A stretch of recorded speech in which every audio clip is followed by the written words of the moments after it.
and welcome to the first edition of Broad Mind.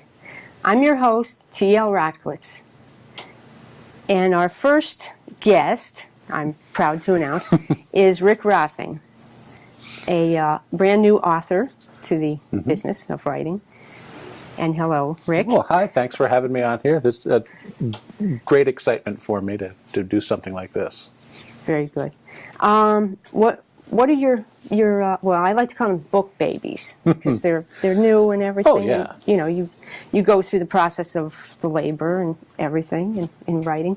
So what are these little beauties about? Well, I've got a couple here. My first book was a NaNoWriMo project called A Time to Build.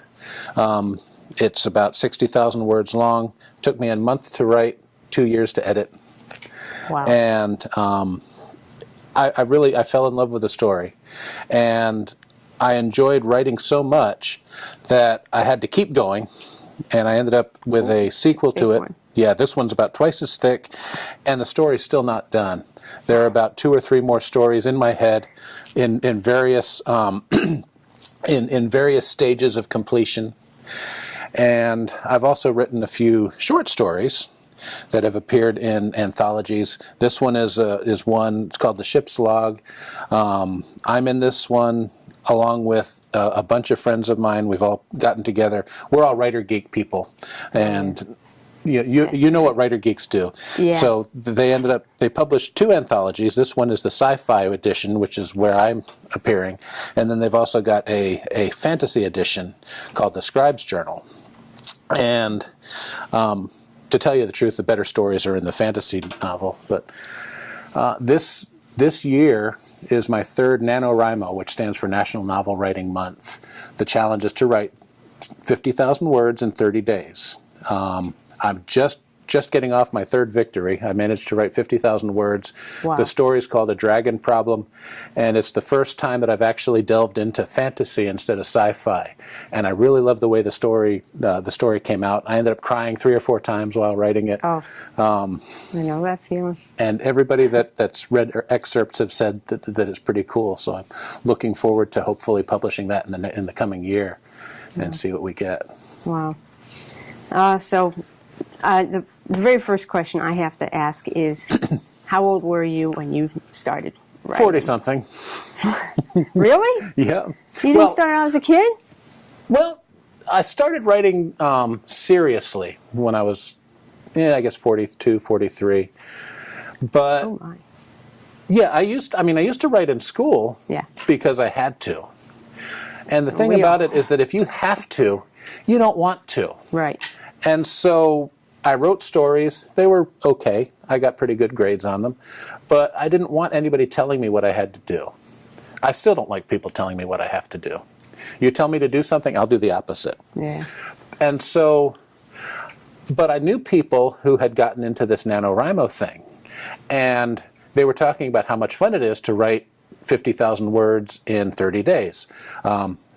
1,667 words a day, which I hate because that's an ugly number. So I decided, well, let's see, I'll just go for 2,000 words a day. That's nothing, right? A little bit OCD. It takes about 2 or 3 hours a day to do that. The rest of the house kind of falls into disrepair. Fortunately, I've got a wife who supports me in this, so she keeps the house running when I sequester myself and write. That's awesome.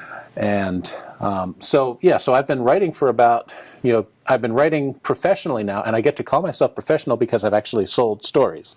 I hate the term aspiring writer because, in my opinion, if you write, you're a writer, right, whether you publish it or not. Right. And so I've been a serious writer for about 4 years now, and I don't see myself stopping anytime soon. Yeah. I gotta say that I actually started quite early, and I know exactly what you're talking about in regards to, people telling you what to do. Yeah. But did you have like any previous creative writing? Was there ever anything about that you enjoyed the process of doing, which might have led you 30 some odd years later to become a writer? I love creating, and When my son was born about 16 years ago, once he started talking, we used to tell him bedtime stories. And we used to make up stories as we were going. He helped out a lot himself. And everybody in my family has this really incredible imagination. Oh. And so I'm remembering now some of the stories that we told. He invented this character called King Hyam, who was kind of an idiot king and always passed these really stupid laws, and his subjects suffered because of it. And so the bedtime stories would be, and it wouldn't be just bedtime, it would be driving long distances. He would say, let's tell a King Hyam story. And so, we would make up a story like he decided that everybody had to wear, red on one side and black on the other, and somebody decided that they wanted to wear blue and green, and he put them in jail or something like that. Mm. And so because the whole family got into the stories, creating got fun again. Yeah. And once I started to enjoy writing again and creating, I also like working with my hands. And so I like doing art. I don't paint so much, but I like sketching. If you've ever seen any of my high school notebooks, they've got a little page of words and a huge page of sketches and drawings. I used to get in trouble in school because they thought I wasn't paying attention. But that's how I take notes. I can look at that and I can tell you exactly what it was that I was thinking when I wrote it. Most of the time it was, boy, this class is boring. But still, I knew what I was thinking while I was writing it. So you kind of go into like that doodling mode in a way, and then it kind of lets your imagination. Yeah, I should have brought some of the sketchbooks that I do because I still take notes that way. Yeah. I'll write a word, and then I'll write a picture, a scene. Dragons, trees. I don't do people very well, but which is why none of my book covers have people on them, because I've done my own artwork on them. Yeah. I have to ask, do you have any like major influences when you write? Like, were there any TV shows that you really I'm going to say with? I am an unabashed and unrepentant Trekkie. I have been, I grew up with the original series, love Next Generation, love Deep Space Nine. Voyager, that's all right. And but I've always loved the idea of being able to explore strange new worlds, seek out new life and new civilization. Yeah, that was me. And that finds its way into my books. The main character is a person who was born on a different planet, brought to Earth and raised as if he was a human. Well, he was a human, but as if he had always, as if he belonged on Earth. And when he's 16, he learns who he really is, and that his life is preventing the Earth from being destroyed. So he starts traveling throughout the galaxy, meeting people, seeing places, and trying to get Earth to be less destructive so that it can be admitted into this galactic union. Like I said, I've enjoyed writing the story. Yeah. Were there any other shows that influenced you besides Star Trek? Later, I became a big fan of the series Firefly. And it's kind of funny when you run into people who are fans of Firefly, because they always have that same look in their eye. You mention Serenity and they get this little tear down their eye. And then there are the people who have never heard of Firefly. And it's always fun watching them. It's one of the best series that never survived beyond its first season. Oh, that happens a lot, unfortunately. But that has been a big influence on me. In fact, one of the spaceships in my story is named after Serenity. It's a different language, but the language, the word means serenity. Yeah. Let's see, Star Trek. I was a big fan of Battlestar Galactica, and this was back in the 70s. Oh, yeah. The reboot is okay. I was also a big fan of Buck Rogers. Yeah. And I always thought it was kind of interesting that in the 25th century, capitalization has absolutely no rules whatsoever, because you'll see a label that'll say, storage, small s, big T, big O, small r. And then you wonder what happened to grammar in the 25th century that capitalization became so strange. Yeah. And military uniforms all have high heels and tight skirts, whether it's men or women. That's kind of odd. And and you've got an entire society of hyper-intelligent, artificial intelligences, but they never built bodies from themselves, so they have to be carried around by these by what they call ambiquad droids. But Logan's Run I was a big fan of Logan's Run. One of my favorite movies is Forbidden Planet. Leslie Nielsen, one of his first roles. And I've always been a huge fan of science fiction, and to a lesser extent, some fantasy stories too. When I was in high school, I read through all the Lord of the Rings books at least once a year. Wow. And even now, I still try to get through it at least once every 2 or 3 years. So when the movies came out, I was so excited, and I just knew that they were going to mess it up, and I was not disappointed. Books versus movies. Yeah, the books, And I understand. Sometimes sometimes you have to change a little bit when you're writing the book. When you're writing the movie, because you have to keep the action moving, and sometimes things slow down. But making The Hobbit into 3 films, no, not for me. No. Although I'm going to go watch it anyway because I can't not. Yeah. But The Hobbit. I was a big fan of Anne McCaffrey's Dragon Riders of Pern series, dozens of books. I always wanted to have a dragon and a spaceship. Those were my 2 big things. And a lightsaber. I always wanted a lightsaber. Who didn't? I want to ask you, besides what you were talking about, the NaNoWriMo, if I got that right? NaNoWriMo, okay. Have you ever thought of, fan fiction? To do it in such a way that... I have, actually. I know a lot of people who are big into fan fiction as well, particularly with the Harry Potter series when that came out. That was another big one of mine. I always thought that it would be kind of interesting to see the relationship between Harry and Draco after they graduated, because you kind of get a hint of it towards the end of the story that, okay, they don't hate each other anymore, but they're not the best of friends either. And I came up with an idea for writing a story called The Trial of Draco Malfoy, where Harry Potter ends up being a character witness and keeps him from getting sent to Azkaban. It didn't go very far beyond that.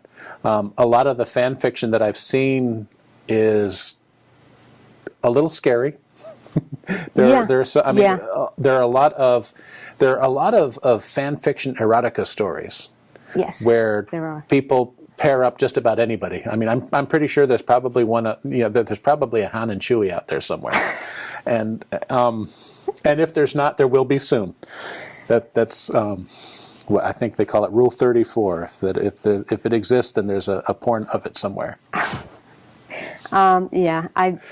When I've done my own fan fiction, I try to keep it within the same parameters of what the original writers were thinking of. So then people say, what episode was that? It's like, hey, if I'm able to do that, then maybe I can actually do TV. Oh, yeah. Unlike some of these other writers who go way off. And like you said, too much porn. There's way too much porn. But fan fiction is a great stepping stone into getting into, because it gets the creative juices flowing. Yeah. I think 50 Shades of Grey started out as Twilight fan fiction. So, good things can come of it. Horrible things can come of it too, but you can do great things starting with fan fiction. Sort of like a blueprint. Yeah. To but writing. When you want to do your own story, then you need to create your own characters and your own settings. I like to incorporate nods to pop culture in my stories. For example, the ship named Serenity. There's a ship captain whose name is James Tiberius, and I'll let people guess where that came from. One of the characters is a fan of sci-fi movies, and so he keeps quoting from different shows, so much so that he annoys all the people around him. And it's fun because everybody knows people like that. There's the one person. He's actually, he's kind of the comic relief, and ended up becoming a more major character than somebody that I had expected him to be. I thought he was just going to be kind of a minor person, a backup role. But he ended up becoming so important to the main character that he's got a book of his own that's not published yet, but will be in the future. Yeah. Do you consider yourself, I'm going to start asking this of every author, every writer, whatever. Do you consider yourself as an author or as a writer? An author that you have only enough gas in your tank for just writing a book, or a writer that you love the gift of words? I'm a writer. I've authored several books. I think the main difference between a writer and an author is an author has published something. And even it's not a hard and fast rule, but, I'm the author of 2 books and a couple of stories. I'm a writer because I write. I've got, I've got 3 or 4 short stories out there. I've got at least 200 or 300 still in my head waiting to come out. I have a friend who describes writing as giving names to the voices in your head and inventing places for them to live. And I love that description, and that's what I do. Yeah. That's what I do. How important do you think imagination is? Oh, it's very important. How do you write if you can't? If you don't imagine something, how can you put anything down on the page? I have a doctor. Actually, he's scratch that. I know a person whose only experience reading is technical journals. He has never read a novel. I think he might have had to read some creative writing when he was in school, but he's never been into it. His thing, and he's a very good technical person, but not much in the way of imagination. I know people who are very good at describing things, but they were only able to describe things that exist. It takes imagination to be able to make something out of nothing. In a way, authors, particularly of science fiction and fantasy, are godlike in a way, because they're taking nothing and they're creating worlds out of it, and then they're putting people in there and letting those people interact, and sometimes tormenting them for their entertainment or for the reader's entertainment. I try to be benevolent to my characters, but sometimes bad things have to happen to them in order to keep the story moving. Yep, definitely. In regards to imagination, for myself as being an author, I was going to say that for me, it's been about like drama series, and actually a combination of drama and past stories I've read, and the idea that you have a story in which it links together, so you have that continuity. Yeah. For me, and I tend to think of scenes in my head. It's like, okay, if I can just close my eyes and think of this scene, can I write it? That's a big challenge. That's how I do it for myself. Yeah. That and your Google search history would probably terrify the NSA. Just the other day, somebody was asking, how long does it take for Rufalin to take effect? And or how long does it take for a person to bleed out if they have a certain type of wound? And how do you dispose of the body? Yeah. The homework. And Google is great for that. Yeah, exactly. But it also terrifies the FBI, which is kind of fun. That's a whole different series. Yes, That's that's for FBI cases. Sometimes I think writers just like to play with law enforcement in some ways. One of the television series that we like to watch is called Castle. Particularly got into it because Richard Castle is played by Nathan Fillion, who was Captain Mal in Firefly. And so, because he's on the show, we started watching the show. But he describes the main difference between a serial killer and a writer is they both think about the same things, but one gets paid to do it. Or at least, one person is constantly looking for it as a way to make it into a story, and somebody else is actually trying to actually murder someone. I love the way that many people describe what excuse me. I love the way that many people describe what their writing process is. And I love people describing what their search history looks like. Oh, there are no secrets in There writing. are no secrets. No. I just have to ask about your characters. Do you, like me, do you ever feel like you put yourself in your stories in some way? Not a personal agenda or anything, but, because you're the one who did it, then chances are there's just going to be some part of you that's going to live inside your characters. That soul. Yeah, even the bad guys. I mean, there's all of my creators came from my head. Yeah. All of my characters have come from inside my head, and so there's a little piece of me in all of them. The good guys, the ones that want to be heroic, and then the bad guys, the ones who want to have their way, who want to control the world, control the universe. Although why anybody would want to control the galaxy? Just controlling my own household is hard enough. But still, I try to get into the heads of my characters so that I can understand why they're doing what they're doing. Yeah. I don't have any Dr. Evil kind of characters, the ones who just want to do bad things because it's evil and that's the way that they do it. Yeah. They're doing horrible things because they're trying to achieve a great purpose. Yeah.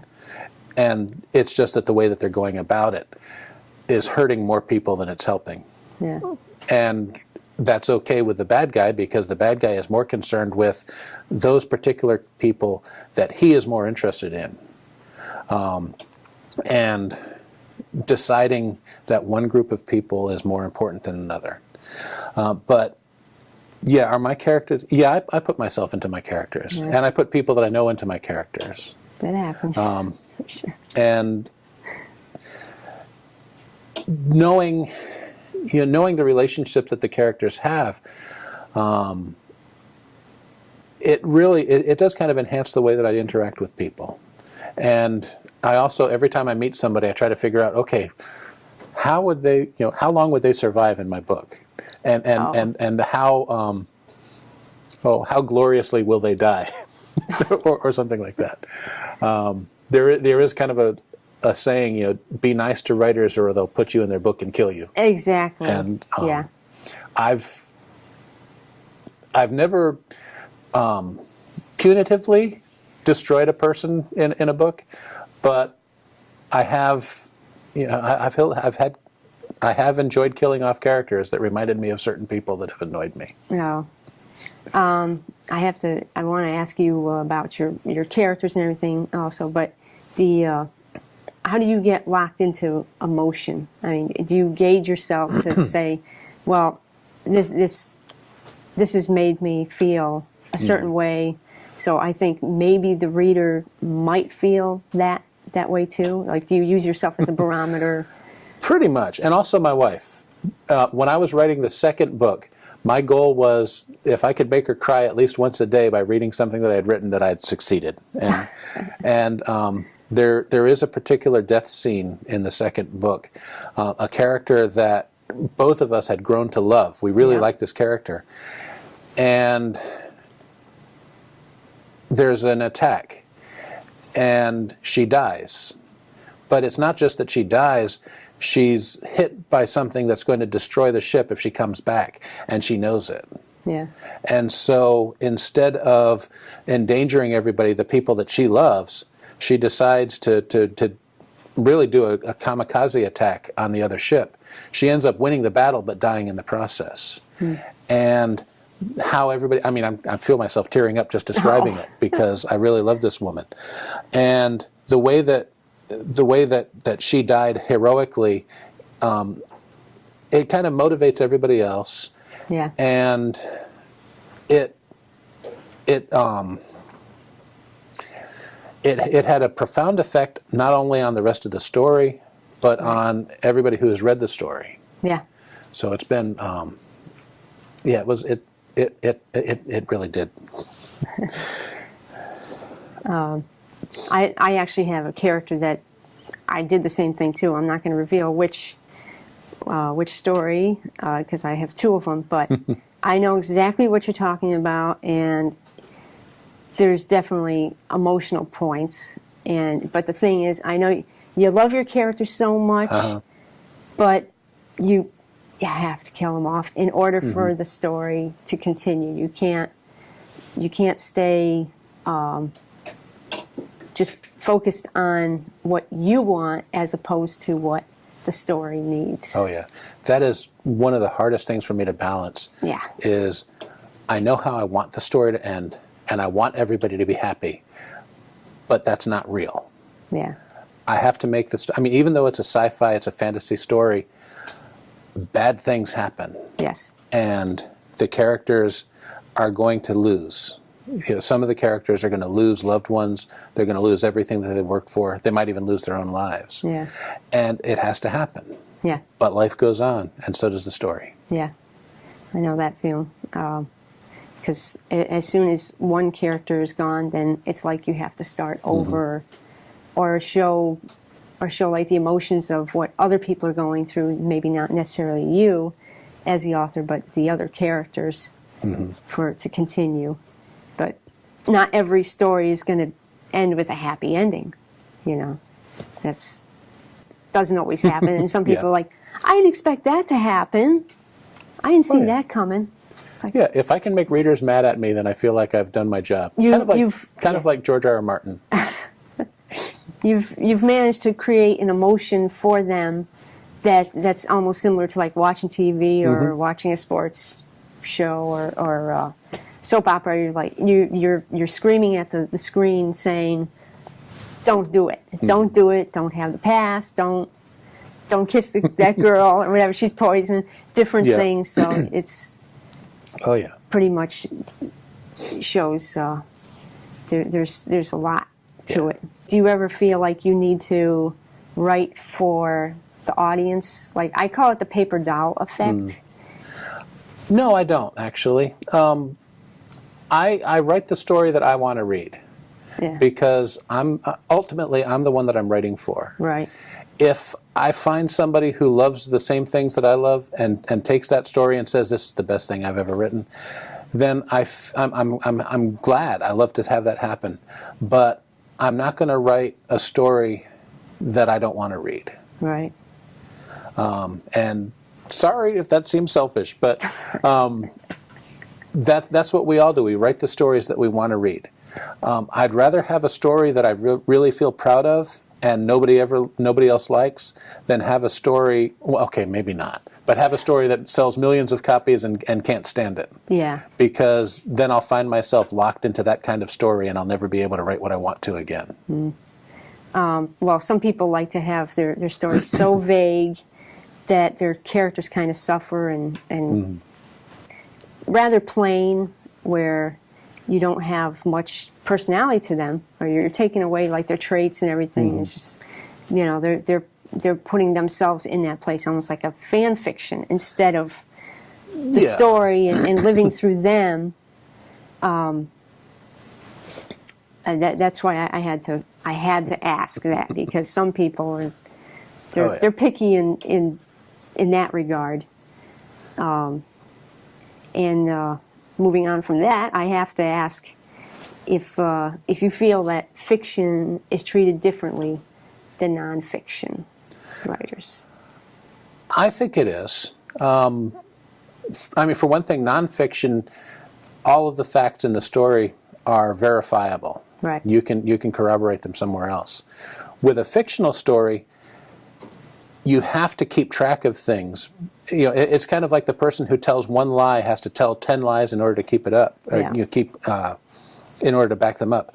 But when you're writing fiction, you have to remember everything that you've done so that you don't contradict yourself later on. You know, you don't want to have Uncle Charlie being the killer when he couldn't possibly have been the killer because he's locked in the broom closet over here. And trying to keep plot holes filled in is a lot tougher when you're doing fiction than in nonfiction. Yeah. For me, I actually had somebody who said to me, "You don't need facts in fiction. But even when you're working with like anachronisms, which if you work with like something from the past, which I do because I can't stand writing about stuff now, computers and technology, they're not a romantic type of setting for me. Can be. They can be. Can be, but I'm a nostalgic gal. That's quite honestly the truth. But I couldn't believe that somebody would actually say that when there's a lot that needs to be put into it, like you were talking about Google and government and conspiracies and everything, if I can call it that, that you need to do your homework. And like what I did for mine, I needed tons and tons of homework because you want to get the names right, you want to get the times right, or else people who are reading it in a certain age group, they're going to say, that didn't happen. They're going to point out your mistakes before they ever say, you did a great job. Yeah, well, Tolkien, before he wrote Lord of the Rings, he wrote an entire universe of backstory. That's what the Silmarillion is, and a book of lost tales. He created a world and then invited the reader in halfway through. So there's history that characters talk about that existed only in Tolkien's mind. But because he was so consistent in creating his backstory, that's what makes the rest of the story, and it enriches the story because you know that there's something beyond what is on the page, what you're reading. And you want to know the backstory. You want to know who Arwen was named after. Yeah.